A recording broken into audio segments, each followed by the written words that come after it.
அனைவருக்கும் வணக்கம். Daily box நாவல் audio book channel உங்களை அன்புடன் வரவேற்கிறது. நீங்க நம்ம சேனலுக்கு புது வரவா இருந்திருந்தா சேனலை சப்ஸ்கிரைப் பண்ணிட்டு பெல் ஐக்கான கிளிக் பண்ணிடுங்க. நோட்டிபிகேஷன் அண்ட் அப்டேட் உடனுக்குடனே உங்களுக்கு வந்துடும். வீடியோ உங்களுக்கு பிடிச்சிருந்தா லைக் பண்ணிட்டு உங்க ஃப்ரெண்ட்ஸ் அண்ட் ஃபேமிலி மெம்பர்ஸ்க்கு ஷேர் பண்ணிடுங்க.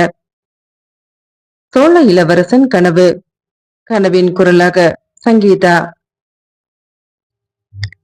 அத்தியாயம் 22. வேல்விழிகள். எச்சரிக்கை. இளவரசே என்று பரபரப்புடன் அவர் பக்கம் திரும்பிய விக்கியண்ணன், மீன்விழியாளிடம் ஒரு தனி காந்த சக்தி இருக்கிறது என்பதை மறுக்க முடியாது. நீங்களும் அதில் விதிவிலக்கு அல்லர் என்பதும் எனக்கு தெரியும்.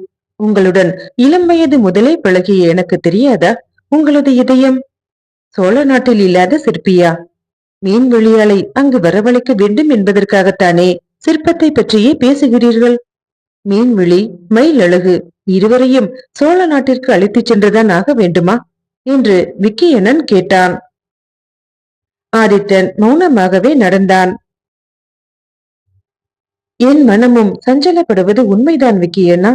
ஆனால் நீ நினைப்பது போல அழகிகளை கண்டு நான் மயங்க மாட்டேன். அவர்களுடைய கலை மீதுதான் எனக்கு காதல் என்றான். சரி, இளவரசியிடம் எந்த கலையை கண்டீர்கள்? மெல்ல புன்முறுவல் பூத்தான் ஆதித்தன். மறந்து விடாதே விக்கியண்ணா, நாம் காஞ்சி இளவரசியின் மாளிகையை உடனே தேடி கண்டுபிடித்தாக வேண்டும் என்றான். அது ஒன்றும் கடினமான காரியமன்று என்றான் விக்கியண்ணன். உனக்கு எப்படி தெரியும்? மீன்விழியாளை முதலில் சந்திக்கப் போகிறோம், அவளை கேட்டு அறிந்து கொள்ளலாம் என்று விக்கியண்ணன் கூறியவுடன் ஆதித்தன் முகம் மாறியது. இளவரசியை சந்திக்கும் விஷயத்தை பற்றி முதலில் மீன்விழியிடமோ மயில் அழகியிடமோ நாம் சொல்லக்கூடாது. மேலும் இதுவரையில் பல்லவ நாட்டில் சர்வ சுதந்திரத்துடன் நடமாடியது போல நம் காஞ்சியிலே உலவ முடியாது. நமது பணிகளை நாம் மிக விரைவாக முடித்துக் கொள்ள வேண்டும் என்றான் கடுமையான குரலில் ஆதித்தன். எனக்கு தெரிந்த வரையில் நாம் யாரையுமே சந்திக்க வேண்டாம், நேரே தஞ்சைக்கே சென்று விடுவோம். பல்லவ கலை செல்வங்களை கண்டுதான் சோழ நாட்டில் கலையை வளர்க்க வேண்டுமா என்ன என்றான் விக்கியண்ணன். அவன் வழக்கம் போல சாதாரண குரலில் தான் பேசினான். ஆனால் அவன் ஏதோ கோபம் கொண்டு விட்டது போல தோன்றியது. கோபமா உனக்கு விக்கியண்ணா? நீ சொல்வதிலும் நியாயம் இருக்கிறதுதான். என்றாலும் மீன்வெளியையும் மயில் அழகியையும் இளவரசியையும் நாம் காஞ்சியில் சந்திப்பதாக கூறியுள்ளோம். காஞ்சியில் இருந்து அவர்களை தஞ்சைக்கு அழைத்து சென்று விடுவது என்பது என் திட்டம் என்றான் ஆதித்தன் அவனை சமாதானப்படுத்துவது போல. இளவரசியையுமா தஞ்சைக்கு அழைத்து சென்று விட போகிறீர்கள் என்று விக்கியண்ணன் கேட்டவுடன் ஆதித்தன் முகம் மாறியது. சிறிது நேரம் அவன் மௌனமாகவே இருந்தான். பிறகு விக்கியண்ணனை நோக்கி, உன்னிடம் அந்தரங்கம் எதையும் நான் மறைத்ததில்லை. ஒரே கணம்தான் நான் நடுவழியில் இளவரசியை கண்டேன். அது முதல் என் இதயத்தில் பதிந்துவிட்ட அந்த முகத்தை என்னால் மறக்க முடியவில்லை என்றான். நான் எதிர்பார்த்ததுதான். மீன்விழியாளை விட மயில் அழகியை விட இளவரசி அவ்வளவு அழகா? ஏன், தஞ்சையில் எனதருமை இளங்கோ பிச்சியை விட பல்லவ இளவரசி அழகே என்று சொல்ல மாட்டேன். ஆனால் அழகு மட்டும்தான் இதய ஒற்றுமையை வளர்க்கும் என்று சொல்லிவிட முடியாது. மீன்வெளியும் மயில் அழகும் என்னை கவர்ந்து விடவில்லை என்றான் ஆதித்தன். விக்கியண்ணன் ஏதும் பேசவில்லை. பிறகு, இளவரசி, நீங்கள் தீவிரமாக யோசித்து ஒரு நல்ல முடிவிற்கு வர வேண்டும். பல்லவ இளவரசியை நீங்கள் விரும்புவது ஒரு ராஜ்ய பிரச்சனையாகிவிடும். உங்கள் தந்தை சம்மதிப்பாரா? தேவி இளங்கோ பிச்சை அறிந்தால் வருத்தப்பட மாட்டார்களா? மந்திரி மண்டலத்தார் அதற்கு ஒப்புக்கொள்வார்களா என்று கேள்வி மேல் கேள்வியாக கேட்டான். பிறகு சற்று அழுத்தமான குரலில், இளவரசர் அவர்களே, பல்லவ இளவரசியை நீங்கள் விரும்புவதால் பல்லவ அரசர் அபராஜிதவர்மனின் விரோதம் நமக்கு ஏற்படக்கூடும் என்று நான் அஞ்சுகிறேன் என்றான். ஓ என்று பலமாக நகைத்த ஆதித்தன், அபராஜிதவர்மனின் ஆத்திரத்தை தூண்டிவிட வேண்டும் என்பதே என் கனவு. அந்த கனவு நிறைவேறட்டும் விக்கியண்ணா. அபராஜிதனின் வாளுக்கு நீ பயப்படுகிறாயா என்று கேட்டான். இல்லை இல்லை, நான் அஞ்சவில்லை. சோழ நாட்டை எதிர்த்து வரும் எவருக்கும் நான் எந்த வகையிலும் அஞ்சவில்லை. உங்கள் கனவு நிறைவேறட்டும், விரைவில் நிறைவேறட்டும். அதற்காகவே உடனே இளவரசியை நாம் சந்திப்போம் என்று சூள் உரைத்தான் விக்கியண்ணன். காஞ்சியை நெருங்கிக் கொண்டிருந்த போது இருவரும் ஏரிக்கரையில் சற்று இளைப்பாற விரும்பினர். வழியில் வயிற்றுக்கு வேண்டியவை கிடைத்துக் கொண்டிருந்தன. வயல்களில் கதிர்கள் முற்றி அறுவடைக்கு ஏற்றவையாக தலை வணங்கி நின்றன. மாலை மஞ்சள் வெயில் அவற்றின் மீது தவழ்ந்து நெல் மணிகளின் அழகை அதிகப்படுத்திக் கொண்டிருந்தன. சோழ நாட்டிற்கு பொன்னித்தாய் சோறு போடுகிறாள். தொண்டை நாட்டில் ஆறுகள் அதிகமில்லாமலே செழிப்புடன் விளங்குகின்றன. பார்த்தீர்களா இளவரசை என்று ஏரி நீரை பார்த்தவாறே சொன்னான் விக்கியண்ணன். நானும் கவனித்தேன். ஆங்காங்கே ஏரிகளும் குளங்களும் தொண்டை நாட்டின் தேவையை கவனித்துக் கொள்கின்றன. மழை பெய்யும் போது அந்த தண்ணீரை தேக்கி வைப்பதற்காக முன் யோசனையுடன் தடாகங்களை அமைத்திருக்கிறார்கள் என்று ஆதித்தன் பெருமூச்சு விட்டவாறு கூறினான். மகேந்திர பல்லவனும் நந்திவர்மனும் வைர மேகனும் பல்லவ நாட்டில் திட்டமிட்டு தடாகங்களையும் பேரேரிகளையும் அமைத்தார்களாம் என்றான் விக்கியண்ணன். உனக்கு யார் சொன்னது?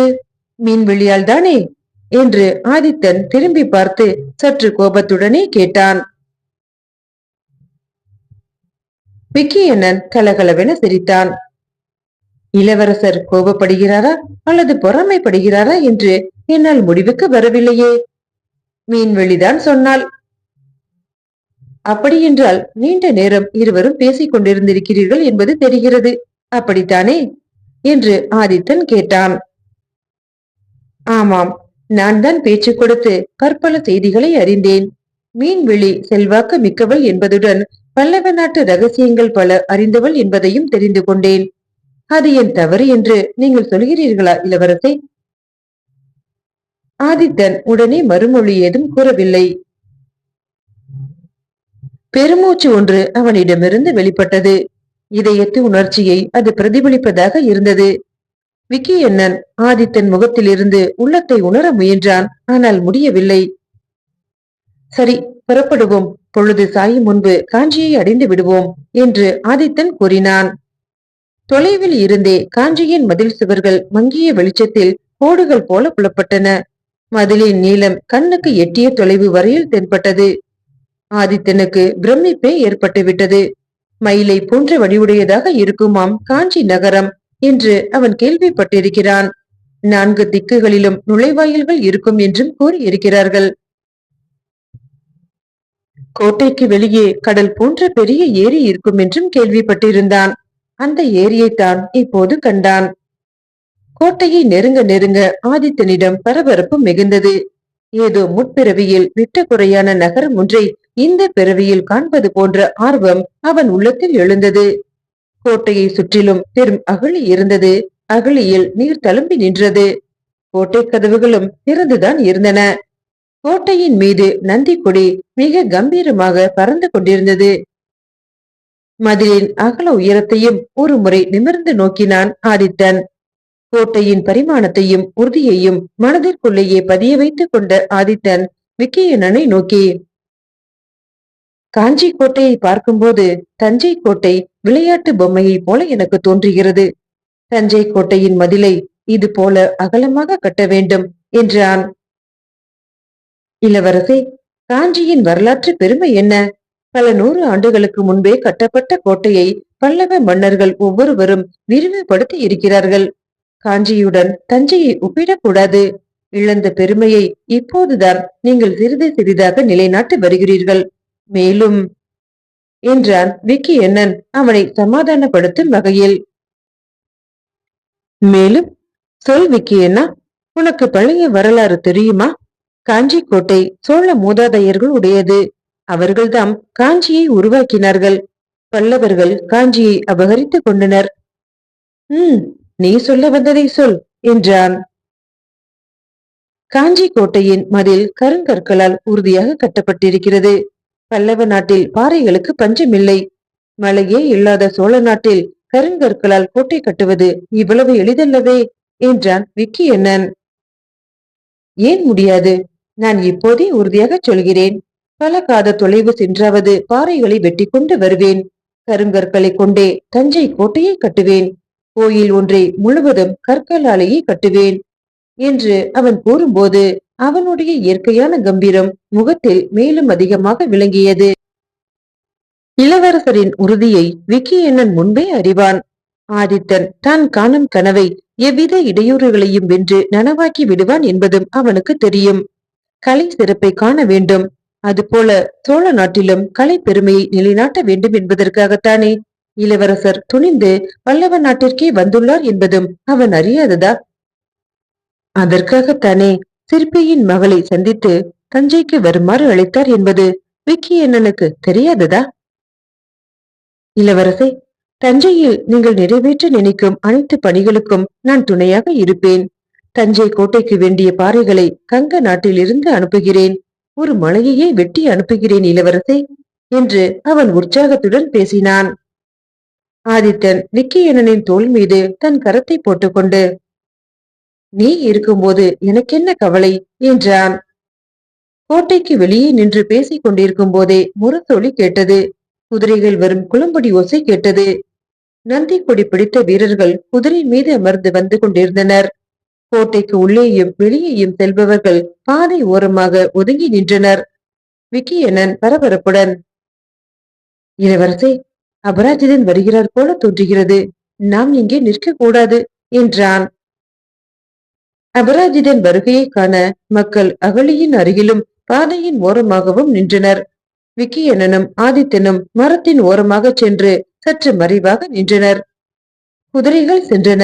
கடைசியாக வெண்புறவி ஒன்றின் மீது பல்லவ சக்கரவர்த்தி அபராஜிதன் மிக கம்பீரமாக அமர்ந்து சென்றார். அவரை தொடர்ந்து அத்திரி பூட்டி இழுத்து வந்த வண்டிகளில் பல பெட்டிகள் இருந்தன. அவற்றில் தங்க பாலங்கள் இருந்தன. காஞ்சியில் உள்ள பொற்கொள்ளர்கள் தங்கத்தாலான பொற்பூவை உருவாக்கப் போகிறார்கள். ஆதித்தன் விக்கியண்ணனை பொருள் நிறைந்த பார்வையுடன் நோக்கினான்.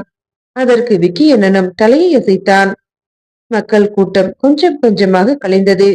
விக்கியண்ணனும் ஆதித்தனும் கோட்டைக்குள்ளே நுழைந்தனர். கதிரவன் மேல் திசையில் மறைந்தான். எங்கும் இருள் சொல்ல ஆரம்பித்தது.